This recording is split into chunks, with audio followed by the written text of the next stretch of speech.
Olá pessoal, nesse vídeo eu vou falar um pouco sobre esse livro aqui, Zelota, do Reza Aslan. Tá? Isso aqui é um livro, foi publicado pela editora Zahar em 2013 aqui no Brasil e do mesmo ano lá nos Estados Unidos, lançado.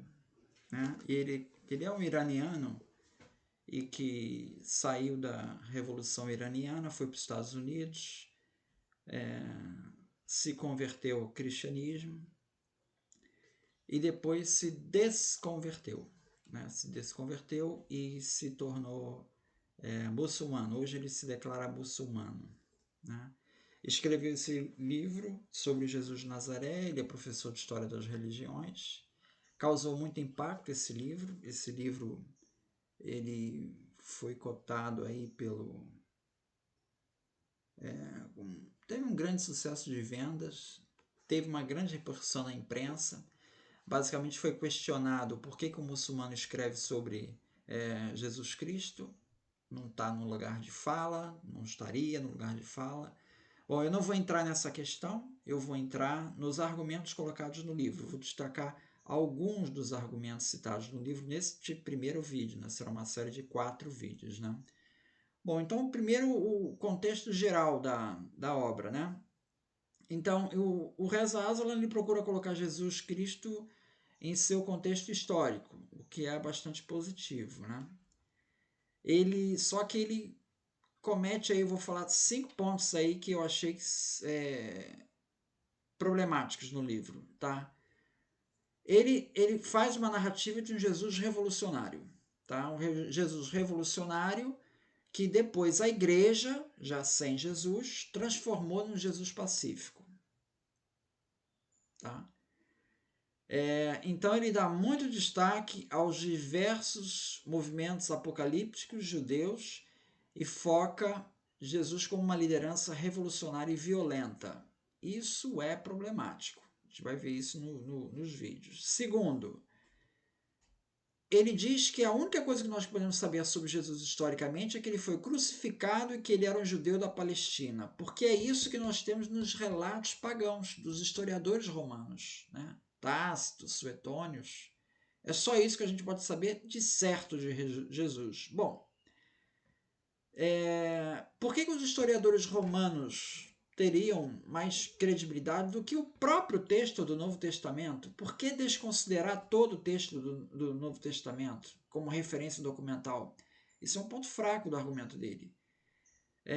Terceiro ponto, ele entende o Messias judeu como uma figura unicamente política e ignora toda a visão do Messias do ponto de vista religioso, que a gente vê, por exemplo, nos manuscritos de Qumran, que a gente vê, por exemplo, no livro de Enoque. Toda essa discussão ele tira fora e fica concentrado na figura de um Messias com função política, para restaurar um reino terreno aqui na Terra. Bom, perde essa perspectiva apocalíptica que estava presente na literatura judaica. Tá? 5. Quando ele fala de Paulo, na verdade, quarto, né? Quando ele fala de Paulo, ele descreve Paulo criando um Jesus Deus. Né? Jesus seria Deus, somente a partir de Paulo. Isso também é problemático. Tá? E quinta, ele dá peso a toda referência não bíblica, ele aceita acriticamente isso. Por exemplo, tem uma suspeita de que Jesus trabalhou em Séforis.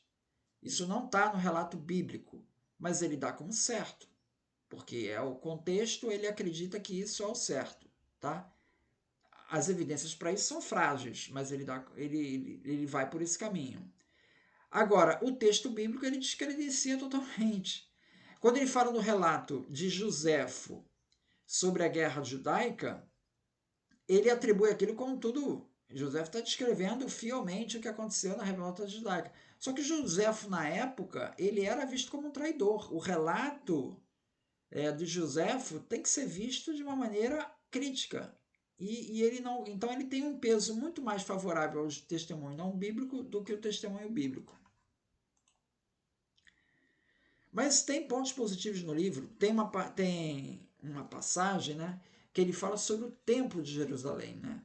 No templo, os sacerdotes eles tinham que queimar incenso no templo para abafar o cheiro de carnificina. Esse detalhe é que às vezes fica escondido das pessoas, as pessoas nem se davam conta. E ele traça um retrato tão... parece que você está dentro do templo. Vou citar aqui um trecho aqui, ó. O sacerdote leva o seu sacrifício para um canto e se purifica numa bacia próxima. Então, com simples oração, ele rasga a garganta do animal, um assistente coleta o sangue em uma tigela para espargir sobre os 4 cantos do altar, enquanto o sacerdote cuidadosamente destripa e desmembra a carcaça.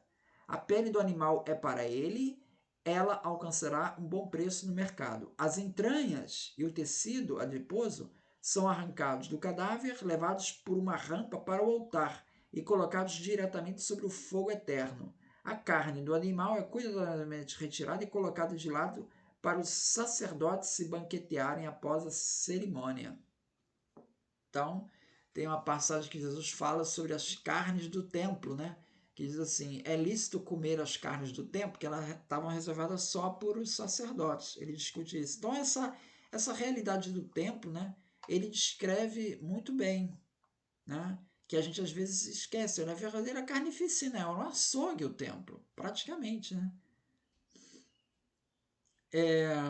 Herodes, ele reconstruiu o templo, ele praticamente dobrou o templo lá de Jerusalém, dobrou de tamanho, né?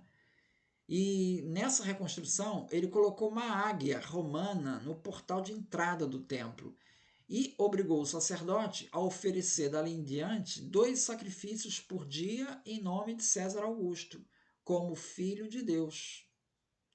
Pilatos, ele introduziu no templo um conjunto de escudos romanos dedicados a Tibério, como uma oferenda em nome dos deuses romanos. Isso dentro do templo de Jerusalém. Tudo isso era considerado uma blasfêmia para os judeus, o que mostra o desprezo de Pilatos para com os judeus. O ódio dos judeus contra Herodes, contudo, nunca chegou ao nível de uma ressurreição. A comunidade de Qumran rejeitou o templo, por ele ter caído nas mãos dos sacerdotes corruptos. Aqui, Qumran se refere como, abre aspas, buscadores de bajulação. Joséfo se refere a toda essa nobreza sacerdotal como, abre aspas, amantes do luxo. Então, esse é um dos pontos fortes do livro, é o retrato dessa situação do templo. Muito obrigado, então.